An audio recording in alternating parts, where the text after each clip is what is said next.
اس آیت مبارکہ میں اللہ تبارک و تعالیٰ نے قیامت تک جتنے بھی آنے والے ایمان والے ہیں ان سے یہ فرمایا، ایمان والوں میری بات سنو، یہود و نصارہ کو دوست نہ بناؤ۔ کیوں؟ وہ ایک دوسرے کے دوست ہیں، تمہارے دوست نہیں ہیں۔ وہ مسلمانوں کے دوست نہیں ہیں، وہ ایمان والوں کے دوست نہیں ہیں، وہ مومنوں کے دوست نہیں ہیں۔ اللہ تبارک و تعالیٰ فرماتا ہے وہ آپس میں دوست ہے، عیسائی، یہودی، کافر، بت پرست، آگ کو پوجنے والے، پتھر کو خدا ماننے والے، یہ سارے آپس میں دوست ہیں۔ اللہ تبارک و تعالیٰ فرماتا ہے تمہارے دوست نہیں ہیں، ان کو دوست نہ بناؤ۔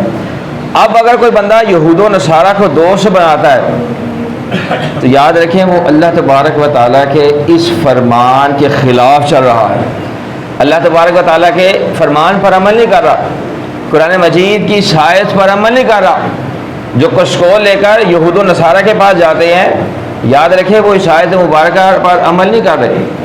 جو یہود و نصارہ کی گود میں بیٹھ کر ان سے پیسے مانگتے ہیں وہ اس آیت مبارکہ پر عمل نہیں کر رہے۔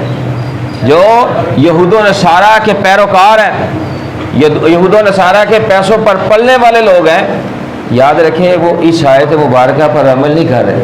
اور جو اللہ کے قرآن پر عمل نہیں کرتا، یاد رکھے وہ کبھی کامیاب نہیں ہو سکتا۔ کامیاب وہی ہے جو اللہ تبارک و تعالیٰ کے قرآن پاک پر عمل کرتا ہے، اللہ تبارک و تعالیٰ کے احکام پر عمل کرتا ہے۔ پھر اللہ تبارک و تعالیٰ نے فرمایا تم میں سے جو ان کو دوست بنائے گا وہ انہی میں شمار کیا جائے گا۔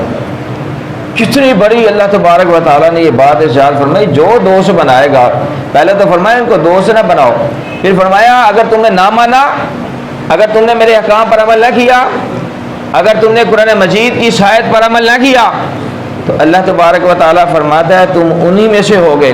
اور پھر اللہ تبارک و تعالیٰ آگے فرماتا ہے بے شک اللہ تبارک و تعالیٰ ظالم کو ہدایت نہیں دیتا۔